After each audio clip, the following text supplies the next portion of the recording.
तो हमने लास्ट वाले वीडियो में TQC होता क्या है उसके बारे में पढ़ा है। ये वाला जो टॉपिक है ये वाले वीडियो में, इसमें हम लोग TQC के स्कोप के बारे में समझेंगे कि भाई TQC का स्कोप क्या है। ये वाले वीडियो में हम लोग दो टॉपिक्स के बारे में बात करेंगे, सब टॉपिक्स के बारे में। सबसे पहले है कि भाई TQC ब्रीफली एग्जैक्टली है क्या, और दूसरा इंडस्ट्रियल साइकिल में TQC कौन से लेवल पे किस तरीके से रेलेवेंट है। ओके, तो सबसे पहले देख लेते हैं कि TQC एग्जैक्टली है क्या। प्रोडक्शन के तीन पहलू, एक तो स्पेसिफिकेशन लेना कि भाई कस्टमर को पूछना कि भाई एग्जैक्टली तुम्हें चाहिए क्या, वो इन्फॉर्मेशन को इकट्ठा करना, फिर वो इन्फॉर्मेशन जो लोग प्रोड्यूस करने वाले हैं वो प्रोडक्ट को उनको बताना, और फिर वो जो स्पेसिफिकेशन से उसके हिसाब से मशीन्स और रॉ मटेरियल्स को अरेंज करे।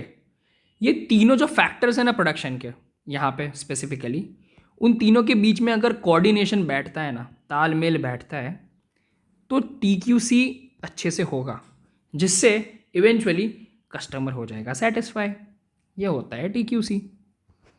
अभी देखते हैं हम लोग कि how and to what extent TQC is relevant in the industrial cycle. There are 8 stages of industrial cycle. अगर आपने लास्ट वाला वीडियो देखा हो तो आपको थोड़ा बहुत सिमिलर इसमें एक्सप्लेनेशन साउंड करेगा, बट यहाँ पे देखो कि ये 8 स्टेजेस में डिवाइडेड है। ओके, तो फ्रॉम स्क्रैच बात करते हैं।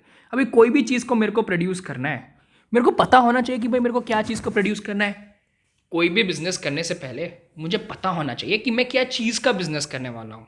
ओके, तो क्या चीज़ का बिजनेस करने वाला हूँ वो जानने के लिए मैं सबसे पहले देखूंगा कि भाई लोगों को मार्केट में चाहिए क्या, मुझे क्या चीज़ का बिजनेस करना है। Marketing is not all about selling your product, marketing is also about understanding what the customer needs और फिर उसको प्रोड्यूस करके बेचना।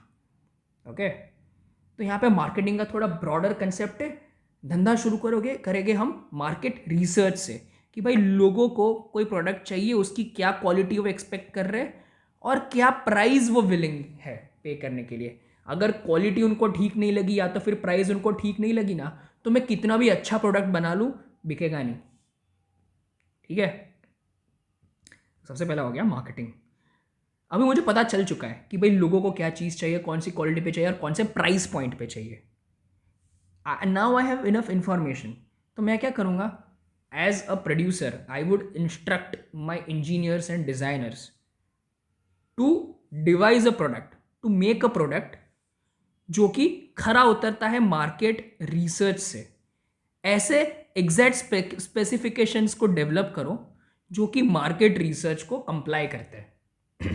ठीक है, जो कि ऐसी कोई डिज़ाइन बनाओ, ऐसा कोई प्रोडक्ट बनाओ, उसके स्पेसिफिकेशंस मार्केट में जो लोगों को चाहिए उसके ऊपर खरे उतरते हो। ठीक है, first is marketing, market research, second is engineering and design.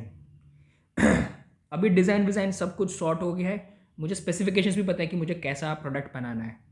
अभी सबसे पहले मैं रॉ मटेरियल्स को परचेज करूँगा। रॉ मटेरियल्स को परचेस करने से पहले मेरे को मेरे वेंडर्स को चूज़ करना है कि भाई कौन से तरीके के मेरे को वेंडर्स चाहिए, और वेंडर्स को बताना कि भाई मुझे ये पर्टिकुलर क्वालिटी की ही चीज़ें चाहिए। और अगर मैं बिजनेस बहुत लॉन्ग टर्म के लिए करने को सोच रहा हूँ तो आई हैव टू रिटेन, सबसे पहले तो find, choose and retain those vendors, ताकि मेरा ज़्यादा टाइम बिगड़े ना from the next production cycle. Okay, तो परचेस कर लिए हमने रॉ मटेरियल्स। अभी रॉ मटेरियल्स खुद तो प्रोडक्ट में टर्न नहीं हो जाएंगे, तो मेरे को ये रॉ मटेरियल्स से फिनिश प्रोडक्ट्स तक पहुंचाने के लिए टूल्स भी चाहिए, इक्विपमेंट्स भी चाहिए, और कौन सी प्रोसेस मेरे को यूज़ करनी है वो भी मुझे पता होना चाहिए। तो फोर्थ इज मैन्युफैक्चरिंग इंजीनियरिंग, कि भाई मैं मैन्युफैक्चरिंग कैसे करूँगा, कौन से टूल्स, इक्विपमेंट्स और प्रोसेसेस का यूज़ करूँगा ये पर्टिकुलर चीज़ के लिए। सबसे पहला था marketing research, second is engineering and design. फिर मैंने प्रोडक्शन करना शुरू करने से जस्ट पहले मैंने रॉ मटेरियल्स को परचेस किए, फिर मैंने चूज़ किया कि भाई मेरे को कौन से इक्विपमेंट्स, टूल्स और प्रोसेसेस की ज़रूरत है।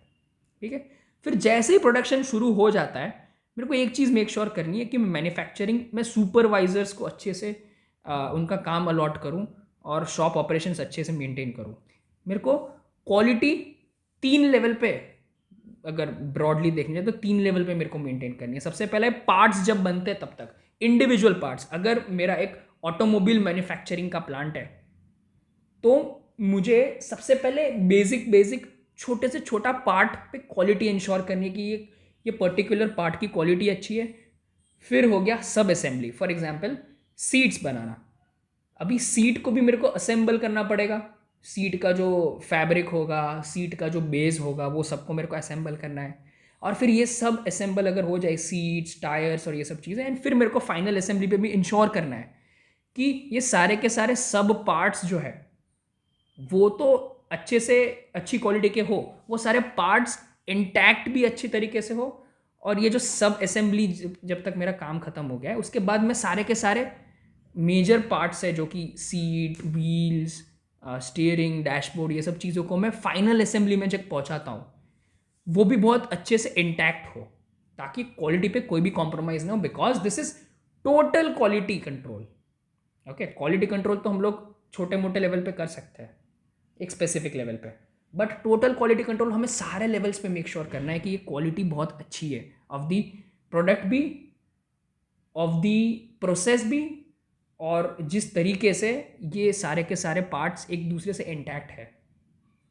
Okay, sixth is mechanical inspection and functional test. Mechanical inspection मतलब कोई भी मैकेनिकल तरीके पे, फिजिकल तरीके पे कोई भी प्रोडक्ट में लोचा नहीं है। एट द सेम टाइम मुझे फंक्शनल टेस्ट भी करना है कि भाई ये पर्टिकुलर स्टीयरिंग, अगर स्टीयरिंग पावर स्टीयरिंग है तो मुझे फंक्शनल टेस्ट की भी इसकी फंक्शनैलिटी टेस्ट करनी है कि ये अगर पावर स्टीयरिंग मैंने इंस्टॉल किया है तो ये उसके जो स्टैंडर्ड्स है उससे कंप्लाई हो। अगर एयरबैग्स मैंने इंस्टॉल किया है तो उसका जो फंक्शन है वो एक्चुअली हो। आपने अगर गाड़ियों की एड्स वैड्स देखी होगी, उसमें वो जो सेफ्टी कंट्रोल स्टैंडर्ड्स और ये सब होते हैं, जब भी एक गाड़ी का प्रोटोटाइप बनता है या सैंपल्स बनते हैं, तब वो लोग फिजिकली एक्चुअली वो फंक्शनल टेस्ट करवाते हैं। दे मेक दी कार्स और the automobiles collide intentionally in a controlled environment with an obstacle, ताकि उनको पता चले कि अगर अगर इन केस ये कार का कोलिजन होता है ड्यू टू अनअवॉइडेबल सर्कमस्टेंसेस, तो इसके जो सेफ्टी मेजर्स है वो गुड इनफ है क्या कि नहीं है as per the quality standards. ठीक है, तो मैकेनिकल इंस्पेक्शन हो गया और कंट्रोल टेस्ट हो गया। एंड लास्ट 2 आर जो कि हम लोग ने लास्ट वाले वीडियो में पढ़ा था, वन इज शिपिंग। शिपिंग के अंदर अच्छी पैकेजिंग होनी चाहिए एज पर द प्रोडक्ट, और ट्रांसपोर्टेशन भी अच्छे तरीके से होना चाहिए ताकि प्रोडक्ट डैमेज ना हो जाए। And last is installation and services. Installation, जो भी इंस्टॉल करने आ रहा है प्रोडक्ट, वो according to the instructions install करे वो प्रोडक्ट को। अगर प्रोडक्ट कितना भी अच्छा हो, अगर उसको ढंग से इंस्टॉल नहीं किया ना, तो जो सर्विस जो जो प्रोडक्ट का एक्सपीरियंस है वो रुइन हो जाएगा। एंड फिर उसके बाद है services, may be after sale services हो जाए, मेंटेनेंस सर्विसेज हो जाए, क्योंकि अगर कितना भी अच्छा प्रोडक्ट है, कितनी भी अच्छी तरीके से इंस्टॉल किया है, आफ्टर अ वाइल उनको मेंटेनेंस की ज़रूरत होती है। अगर आपने कोई भी ऑटोमोबाइल का maintenance for a long while नहीं करवाया, जो कि आपको करवाना चाहिए, पीरियोडिकली आपको कोई भी मशीन, कोई भी प्रोडक्ट, जैसे कि स्पेशली ऑटोमोबाइल्स, आपको रेगुलरली मेंटेनेंस करवाना है ताकि उसके जो क्वालिटी स्टैंडर्ड्स है, स्पेशली सेफ्टी, उस पर कॉम्प्रोमाइज़ ना हो। ठीक है, सो दैट्स इट।